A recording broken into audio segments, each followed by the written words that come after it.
Se comenta que un niño va con su papá y le pregunta, papá, ¿es Satanás más grande que yo? A lo que el padre le contesta, sí, hijo mío, es más grande que tú. Después le vuelve a preguntar, papá, ¿y es más grande que tú? A lo que el padre le contesta, sí, hijo mío, es más grande que yo. Y el niño se quedó muy sorprendido. Sin embargo, pensó otra vez y le vuelve a preguntar a su papá, papá, ¿Satanás es más grande que Jesús? A lo que el padre le contesta, no, hijo mío, Jesús es más grande que Satanás. Y el pequeño, muy contento, sonriendo, le dice a su papá, entonces ya no le tengo miedo. Por medio de esta ilustración, podemos aprender que cuando tenemos una perspectiva correcta de quién es Jesús, podemos tener seguridad incluso ante cualquier circunstancia difícil que se nos presente con todos aquellos que están a nuestro alrededor, porque como dice la Escritura, mayor es el que está en nosotros que el que está en el mundo.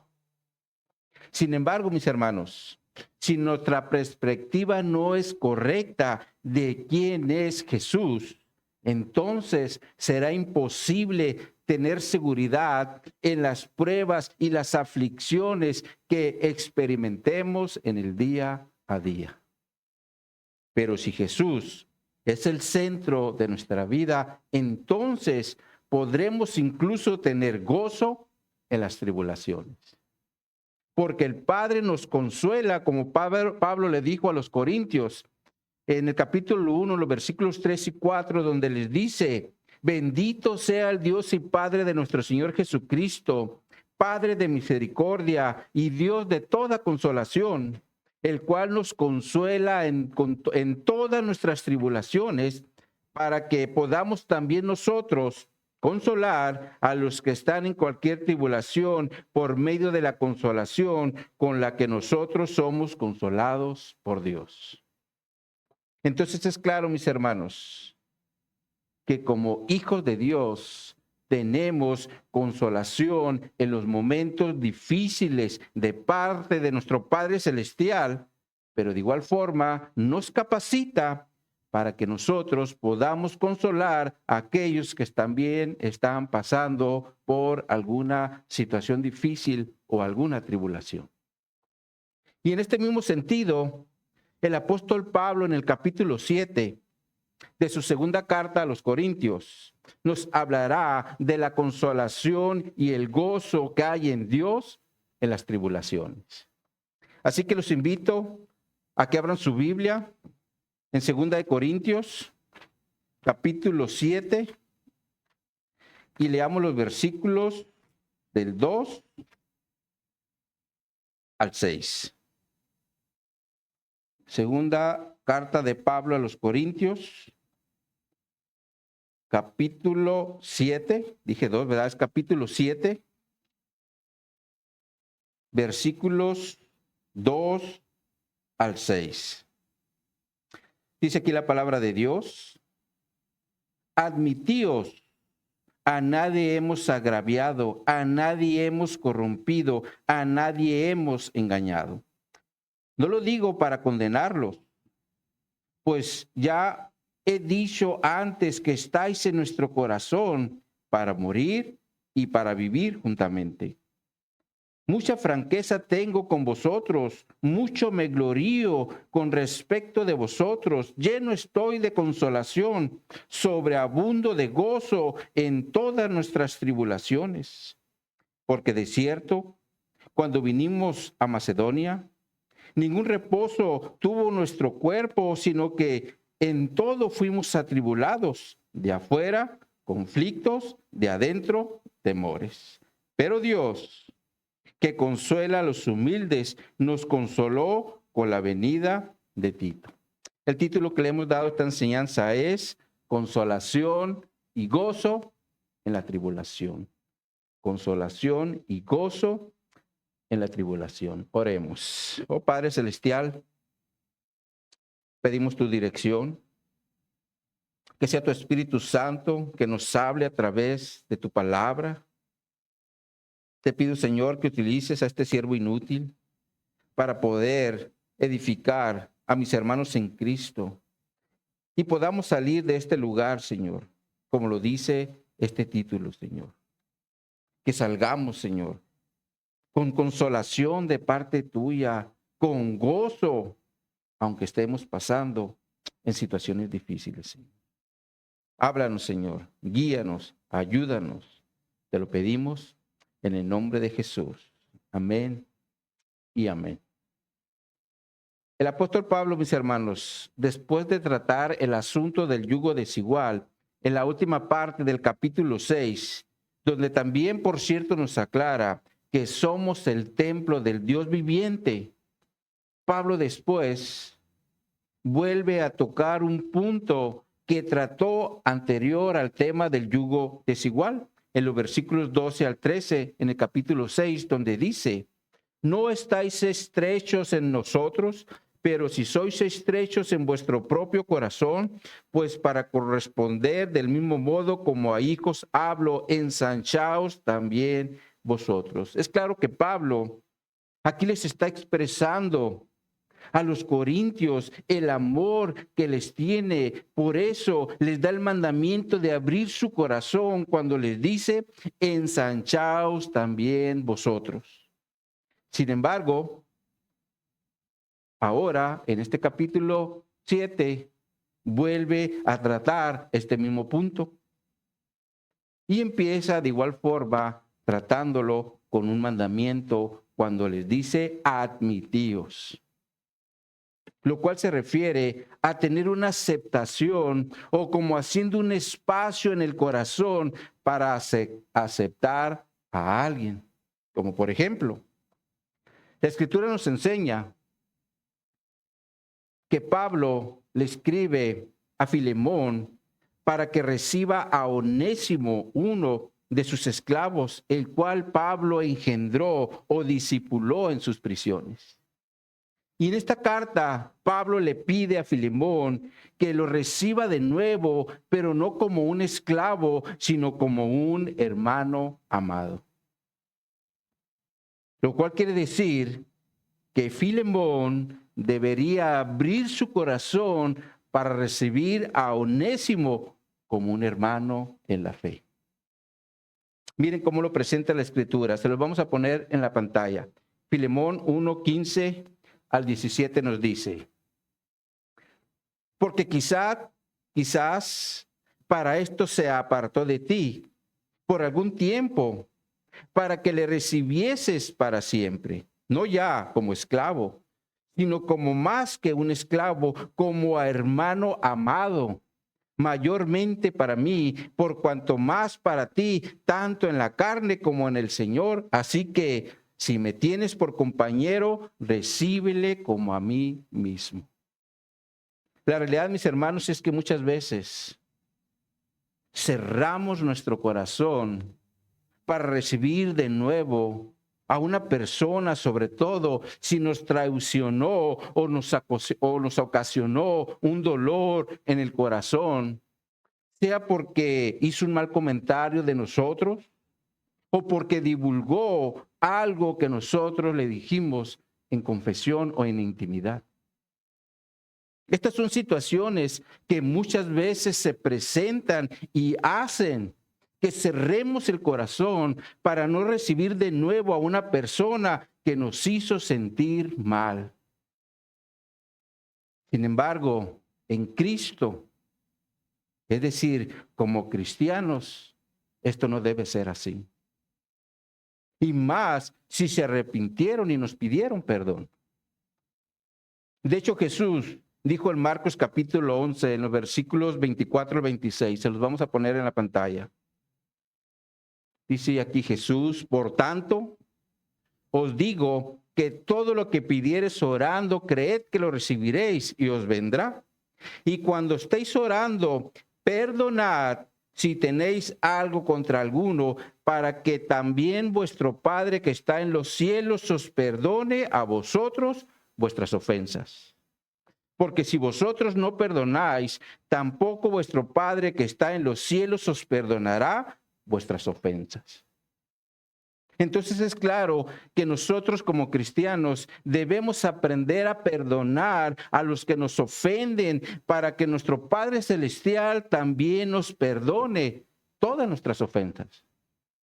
Porque la realidad es que cada día, directa o indirectamente, nosotros también ofendemos a Dios y necesitamos su perdón.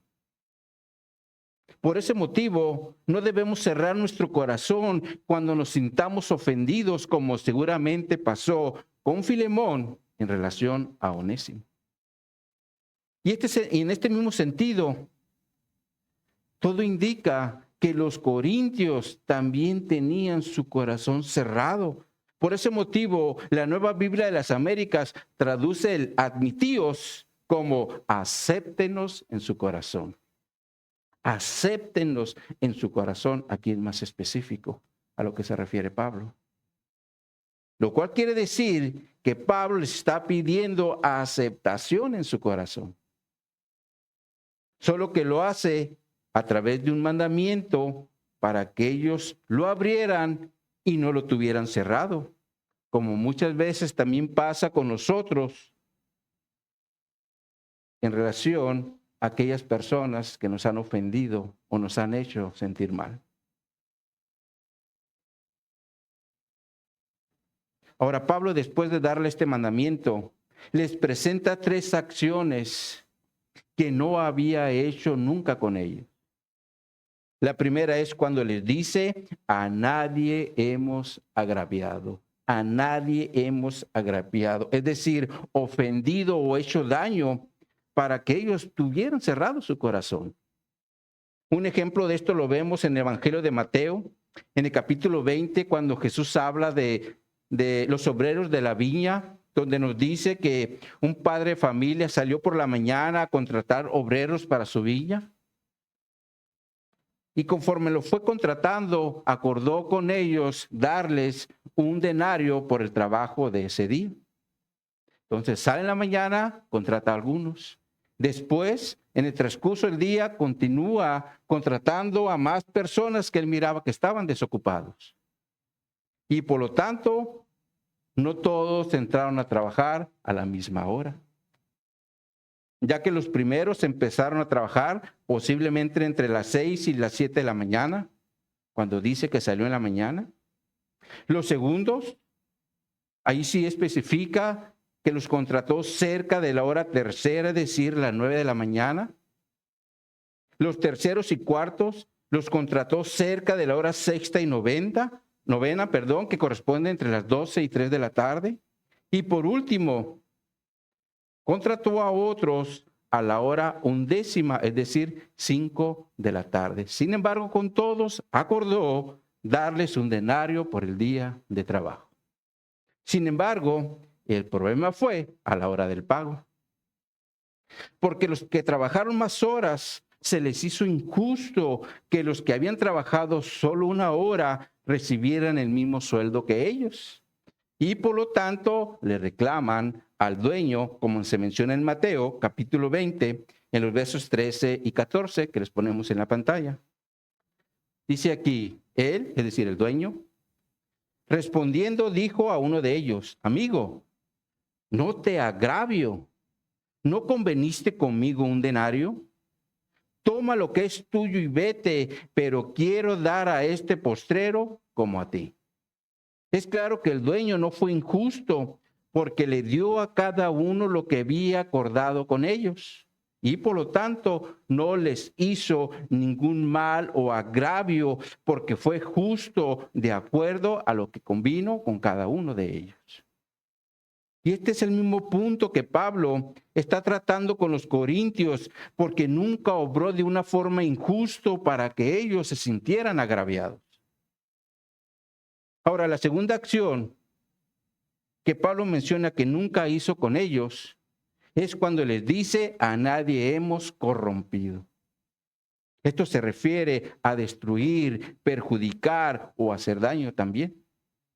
Sin embargo, el sentido bíblico de esta palabra se refiere a corromper o pervertir la moral de una persona. Un ejemplo de esto lo vemos en el libro de los Hechos con el mago Elimas, quien era judío y falso profeta, que estaba con el procónsul Sergio Pablo, quien llama a Pablo y Bernabé porque quería y deseaba escuchar de la palabra de Dios.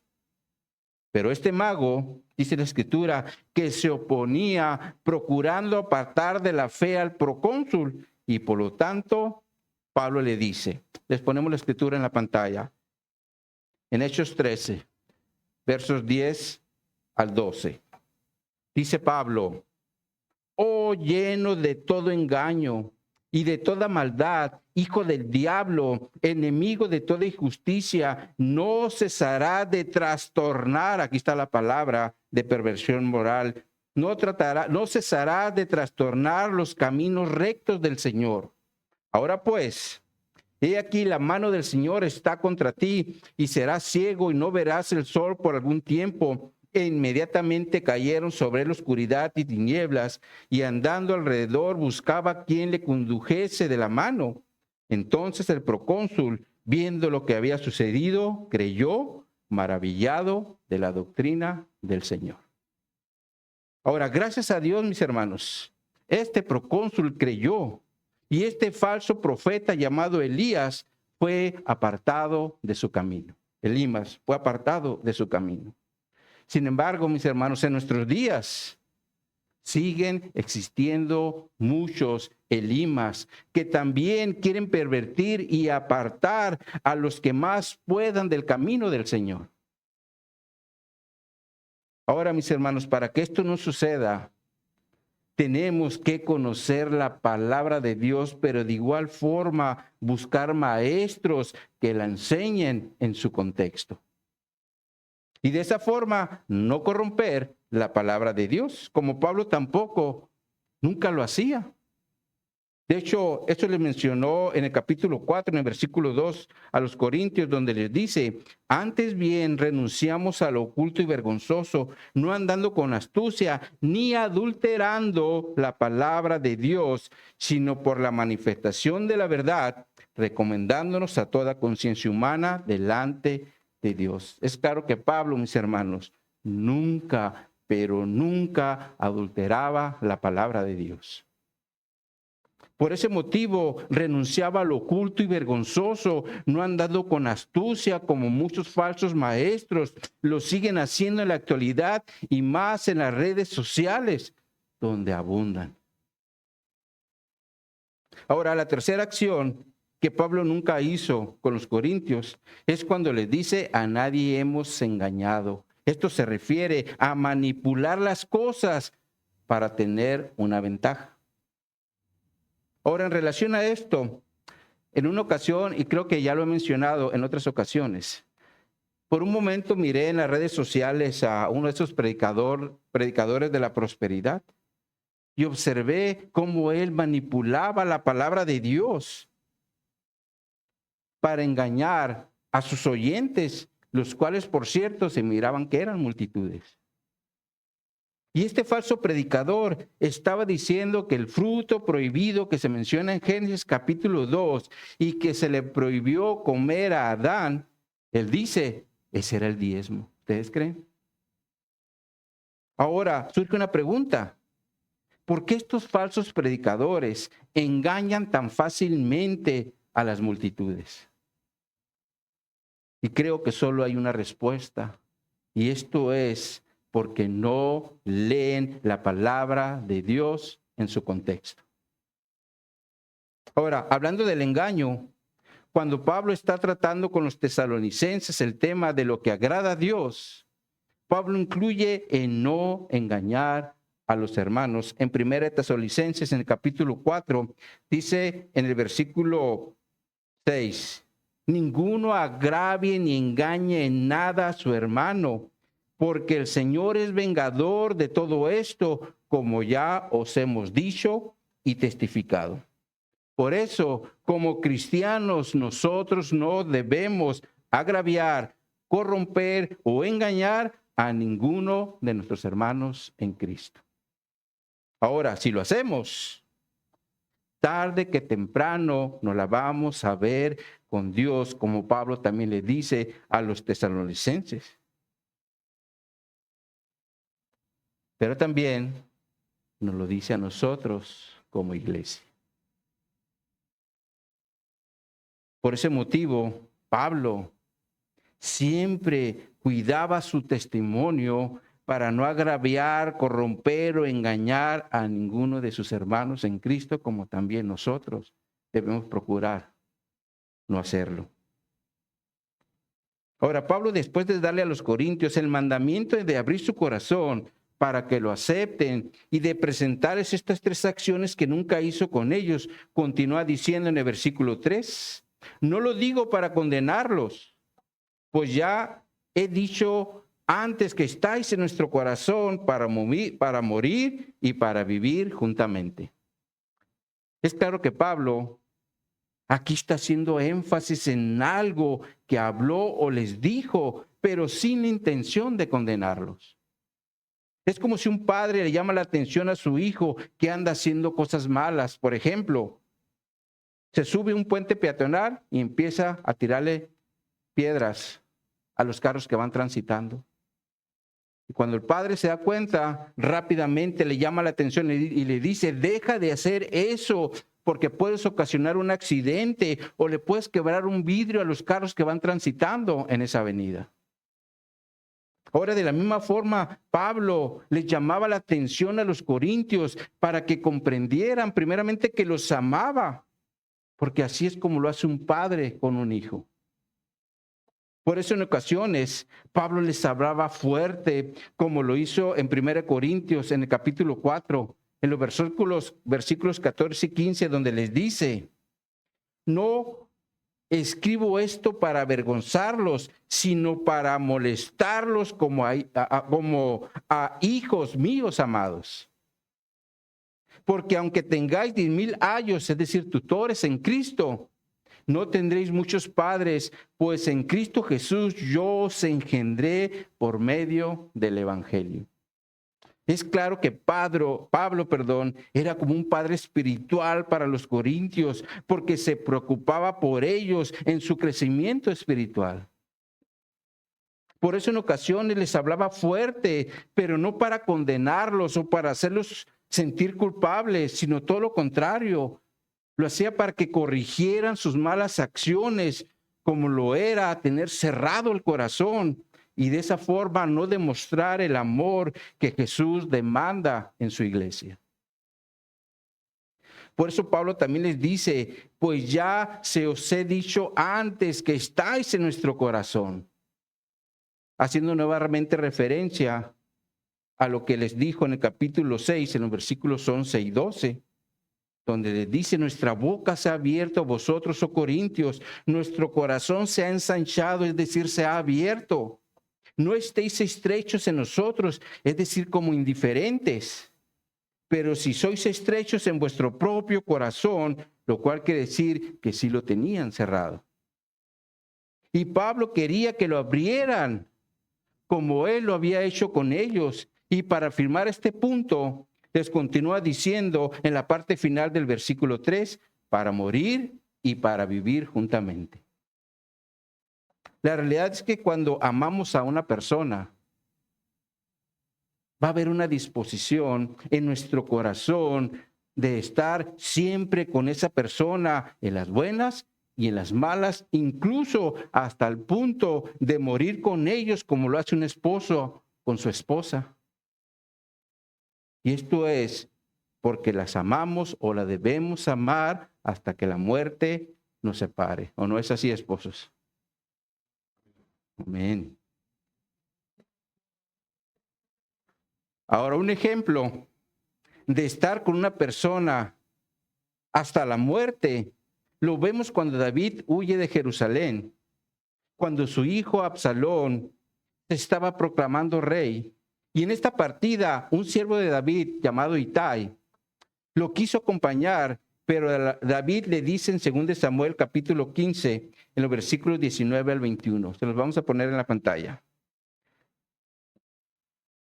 Dice aquí, y dijo el rey a Itai Geteo,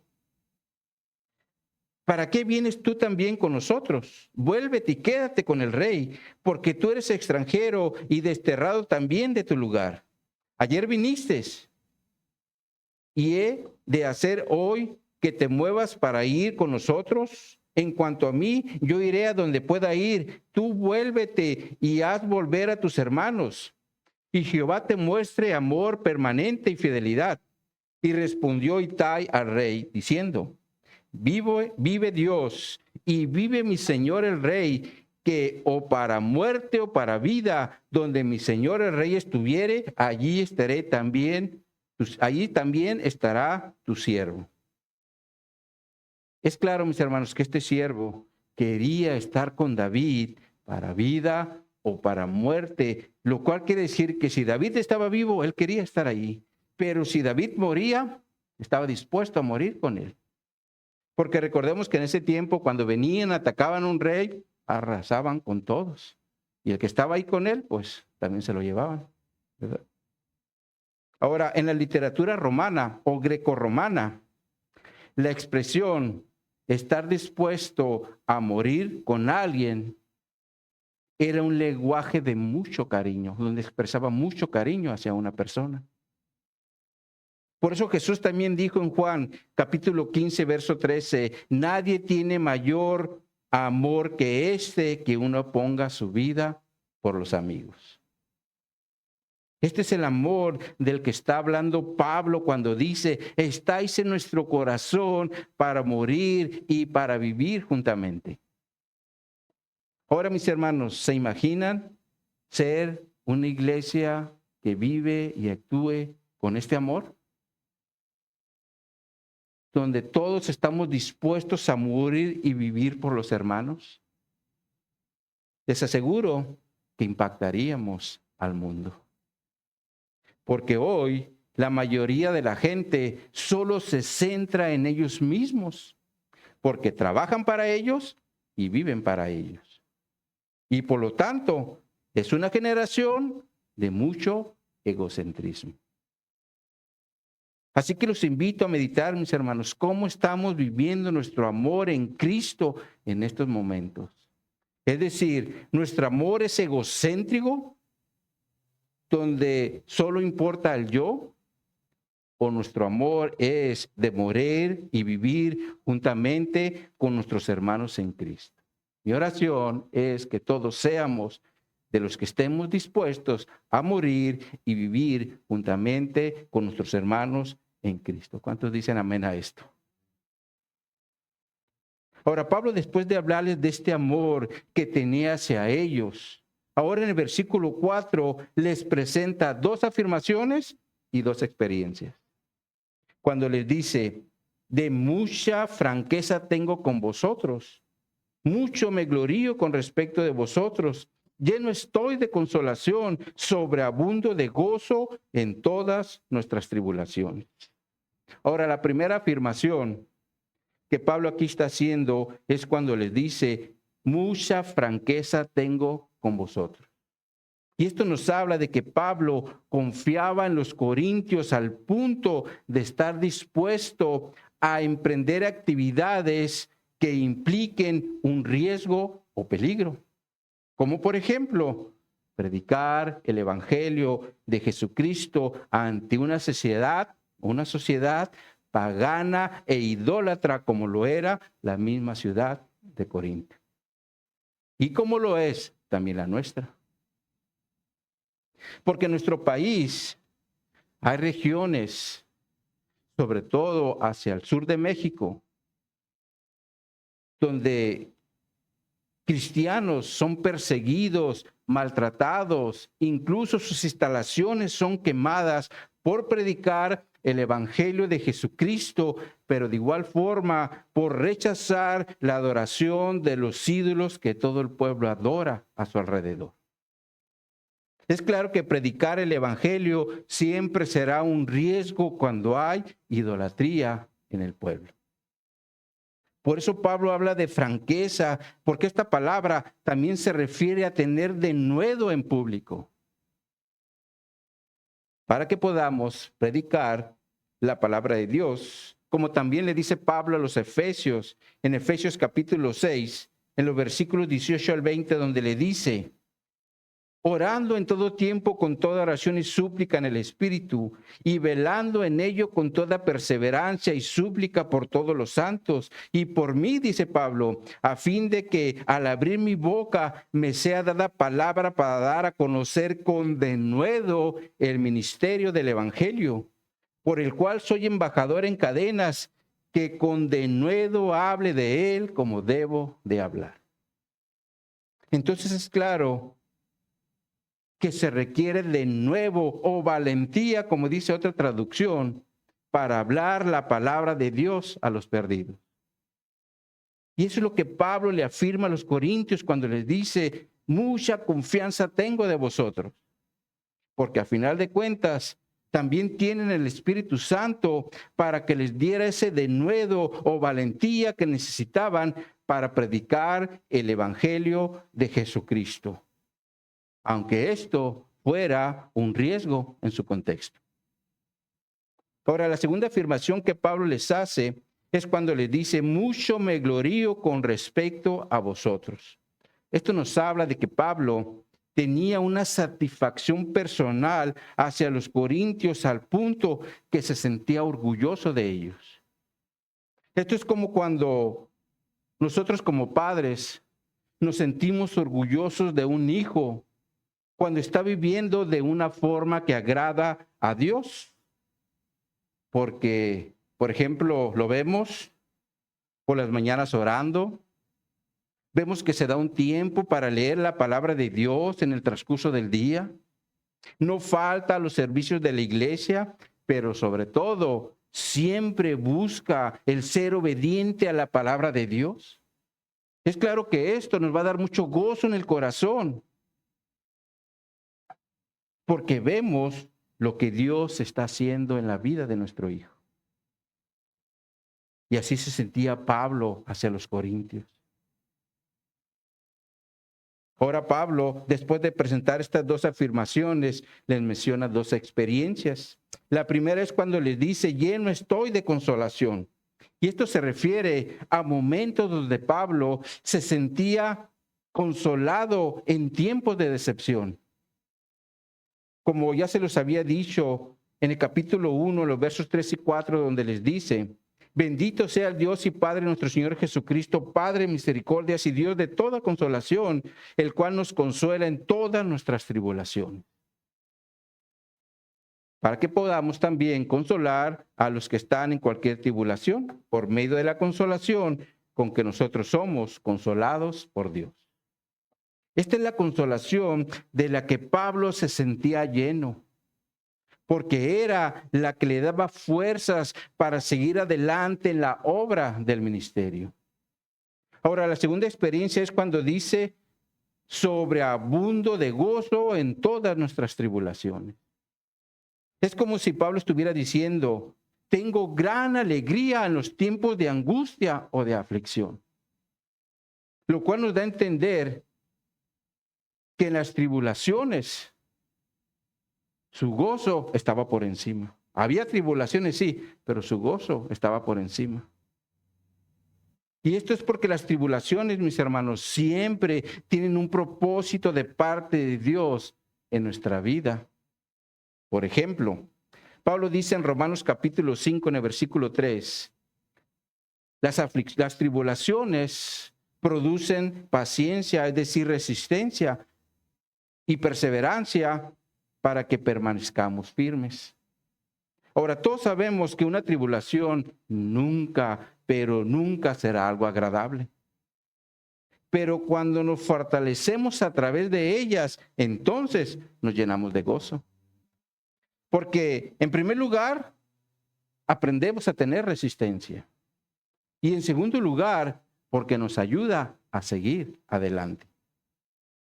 Y así se sentía Pablo ante las tribulaciones que él experimentaba.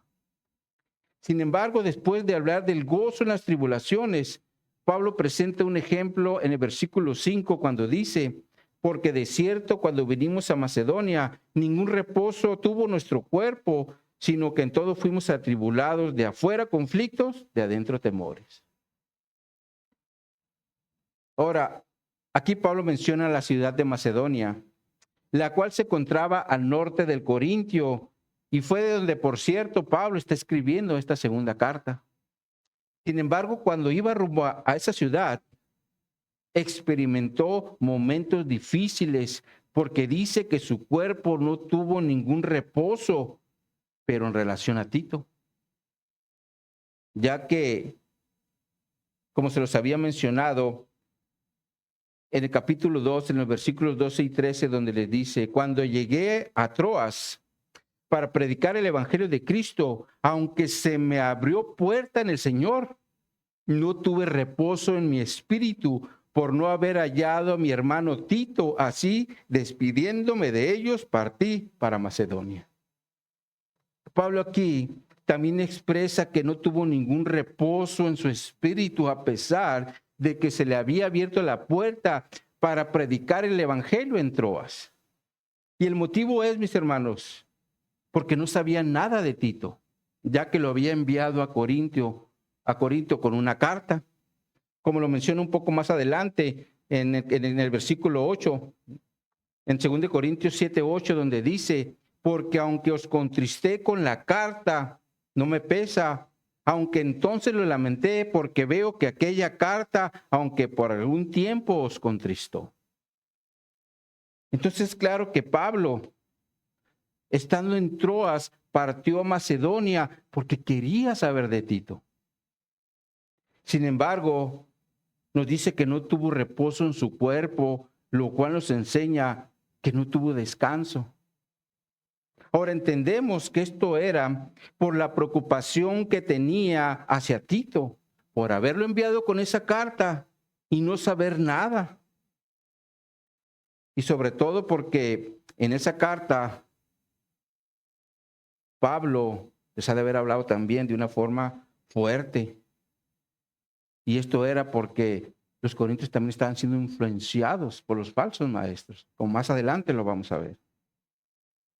Sin embargo, mis hermanos, la realidad es que cuando tenemos una fuerte preocupación, nuestro cuerpo no descansa, incluso hasta se nos va el sueño de estar piense y piense en el asunto.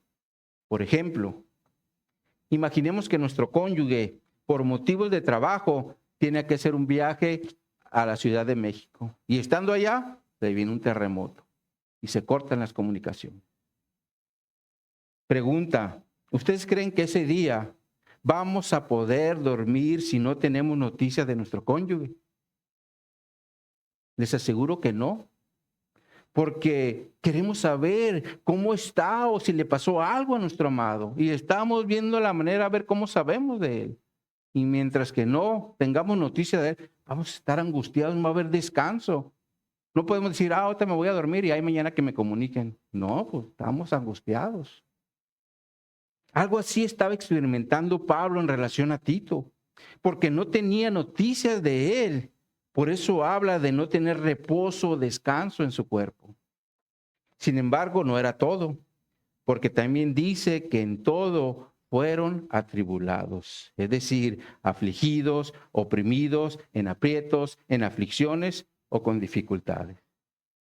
Es claro que Pablo, mis hermanos, constantemente experimentaba situaciones difíciles en su ministerio como apóstol, sobre todo por el mensaje que él predicaba, el cual confronta al hombre con el pecado. Eso es lo que hace el Evangelio. Y lo mismo es el día de hoy, mis hermanos. Les pongo un ejemplo. Imaginemos que tenemos un jefe en el trabajo que es amable, es dadivoso, siempre está compartiendo con los demás la comida que lleva. También siempre está buscando la forma de ayudar a sus compañeros de trabajo. ¿A poco todos no quisiéramos tener un jefe así? Sin embargo, aunque es un jefazo, tiene debilidad con las mujeres y por lo tanto es muy dado a tener aventuras con los compañeros de trabajo. Pero un día, hablando con él de una manera muy atenta y respetuosa, le decimos, la Escritura nos enseña que los fornicarios irán al infierno. Es claro que como lo estaremos confrontando con su pecado, se va a molestar, y no solo eso, sino también se puede volver en nuestra contra porque dañamos su ego. Ya que es un buen jefe que ayuda a sus compañeros, y a lo mejor nos dirá, bueno, si tengo aventuras es porque ellas me buscan, yo no las busco. Sin embargo, aunque sea un buen jefe, ayude a sus compañeros de trabajo y sean las mujeres las que los buscan, la Biblia nos enseña que si una persona tiene relaciones sexuales fuera del matrimonio, irá al infierno. Porque los fornicarios son parte de los que tendrán parte en el lago que arde con fuego y azufre, como dice la Escritura en Apocalipsis 22:15.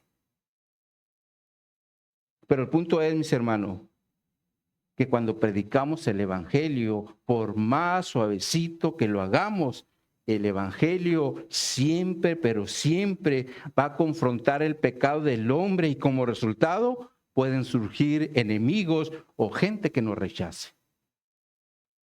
Y como Pablo seguramente tuvo muchas de estas experiencias en sus viajes misioneros cuando predicaba el Evangelio y los hombres eran confrontados con el pecado. Sin embargo, por otro lado, también hay una realidad que no podemos negar. Y esta es que el mensaje de Dios no es ni nunca ha sido como muchos lo quieren escuchar. Por eso en muchas iglesias de nuestros días no se quiere hablar del pecado para no confrontar a sus oyentes. Mejor les hablan de prosperidad económica, de ser una familia de éxito o de ser hombres de éxito en los negocios. Sin embargo, mis hermanos, ¿de qué sirve tener prosperidad económica, ser una familia de éxito, ser exitoso en los negocios, si nuestra eternidad la pasamos en el infierno? ¿De qué sirve? Por eso necesitamos seguir predicando el Evangelio, el cual nunca ha sido fácil porque siempre confronta el pecado del hombre. Y lo mismo pasó con los profetas que el Señor utilizó en el Antiguo Testamento, porque sus mensajes también eran de confrontación. Como por ejemplo, les ponemos en la pantalla el mensaje de Isaías. Dice aquí Isaías 33, 10 y 12. Ahora me levantaré, dice Jehová. Ahora seré exaltado, ahora seré engrandecido.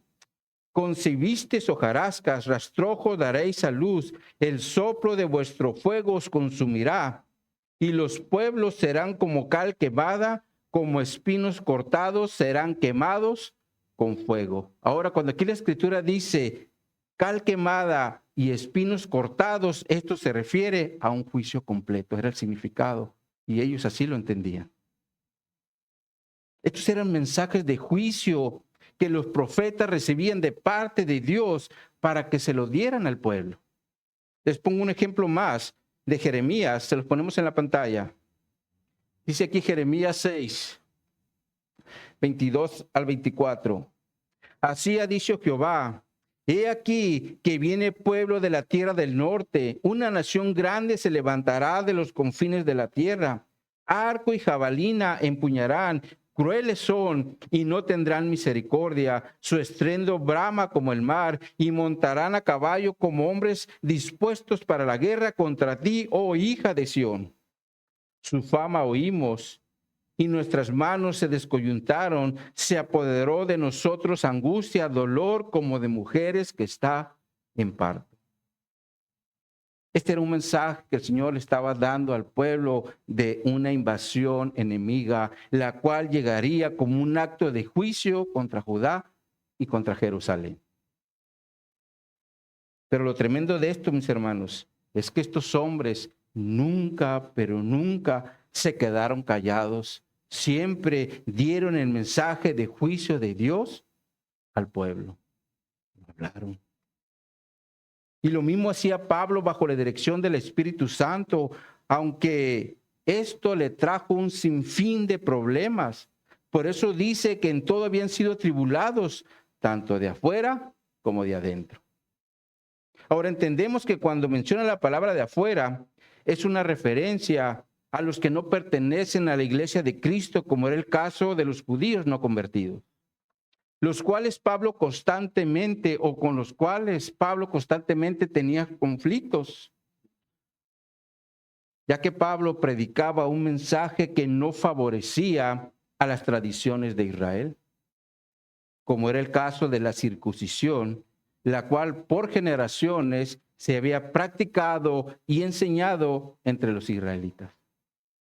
Pero bajo el contexto de la gracia, esto ya no era necesario, como Pablo le dice a los romanos en el capítulo 2, en el verso 28 al 29, donde les dice: pues no es judío el que lo es exteriormente, ni es la circuncisión la que se hace exteriormente en la carne, sino que es judío el que lo es en el interior. La circuncisión es la del corazón, en espíritu y no en letra, la alabanza de la cual no viene de los hombres, sino de Dios. Es claro que bajo la gracia, la circuncisión ahora es en el corazón y no en la carne, como se hacía por generaciones en Israel. Y por lo tanto, esta doctrina de no circuncidarse chocaba con la de los judíos. Por eso Pablo tenía grandes problemas con ellos. Ahora, cuando dice lo de adentro, entendemos que es en relación a los conflictos que se daban dentro de la iglesia por medio de aquellos que confundían a la iglesia con sus falsas enseñanzas, las cuales traían aflicciones a Pablo. Porque a final de cuentas estaban desviando a las iglesias de la fe en el evangelio, como fue el caso de los Gálatas. Por eso Pablo les dice en el capítulo 1, los versículos 6 al 9, estoy maravillado de que tan pronto os hayáis alejado del que os llamó por la gracia de Cristo para seguir un evangelio diferente. No que haya otro, sino que hay algunos que os perturban y quieren pervertir el evangelio de Cristo. Y aquí los algunos que Pablo habla se refiere a los falsos maestros que estaban perturbando o querían pervertir el evangelio de Jesucristo entre las iglesias. Por eso les continúa diciendo en el versículo 8, mas si aún nosotros o un ángel del cielo os anunciase otro evangelio diferente del que os hemos anunciado, sea anatema, es decir, sea maldición. Y luego lo vuelve a reafirmar en el versículo 9, cuando les dice, como antes hemos dicho, también ahora lo repito, si algunos predica diferente evangelio del que habéis recibido, sea anatema. La realidad, mis hermanos, es que cuando una falsa enseñanza se introduce en la iglesia, esto traerá aflicción al pastor o a los pastores de esa congregación, porque afectarán directamente la fe de los hermanos. Como sigue pasando el día de hoy, con los que enseñan el evangelio de la prosperidad, con sus doctrinas de tu mejor vida hoy, o el mesianismo con sus doctrinas de primicias o incluso de circuncisión. La realidad es que cuando estas falsas doctrinas se meten en la iglesia, viene aflicción al corazón del pastor, porque son almas que se están desviando del camino del evangelio. Y seguramente Pablo también experimentó esta aflicción con los de adentro, es decir, con las iglesias que eran influenciadas por las enseñanzas de los falsos maestros. Por eso también menciona temores, los cuales ciertamente pueden ir en dos direcciones. Uno es huir, huyes porque tienes temor, pero la otra es pelear para corregir. Y Pablo es claro que no era de los que huía, sino de los que peleaban por la sana doctrina, aunque esto siempre pudiera traer un temor en él, sobre todo por aquellos hermanos que se estaban desviando. Hay siempre ese temor, y se va a ir, ya va para allá, ¿verdad? Es un temor. Sin embargo, mis hermanos, a pesar de todas estas situaciones difíciles que Pablo experimentaba, miren lo que dice en el versículo 6 de nuestro texto base. Pero Dios que consuela a los humildes, nos consoló con la venida de Tito. Ahora, este pero es súper importante, porque Pablo, a pesar de todos estos momentos difíciles que experimentó en su ministerio como apóstoles, Dios no lo dejó solo, porque siempre le daba consuelo para aliviar sus dolores. Por eso dice, pero Dios que consuela a los humildes.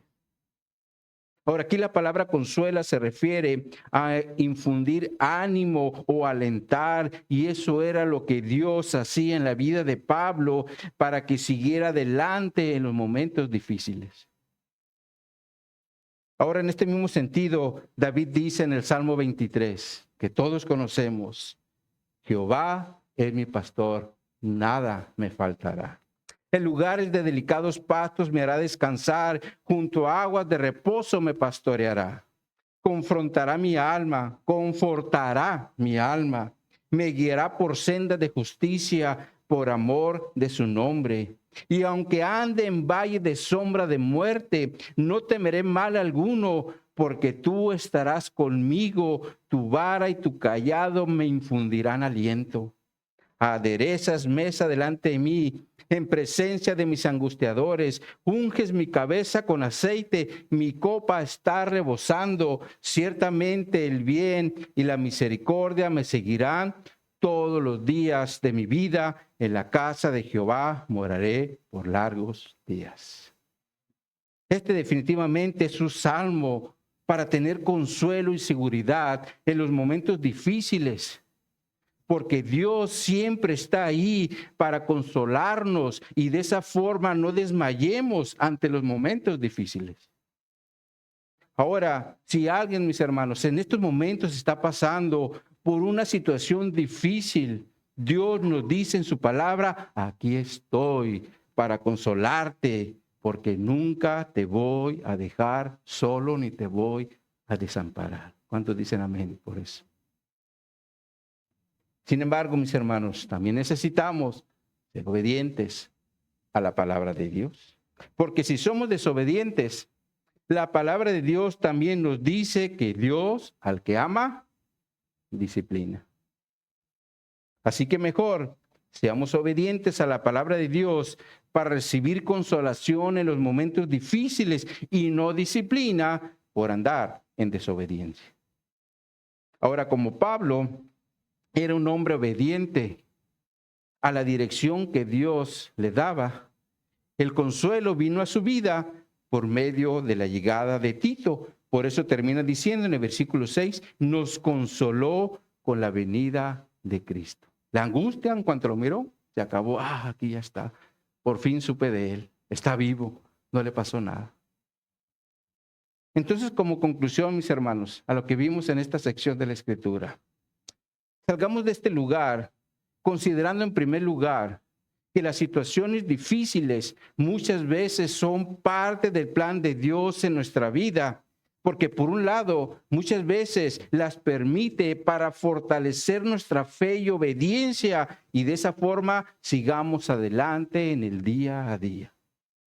Pero por otro, también puede ser como un acto de disciplina por nuestra desobediencia. Sin embargo, aún así, la disciplina, mis hermanos, también es un acto de amor de Dios para nosotros, porque Dios nos considera como sus hijos.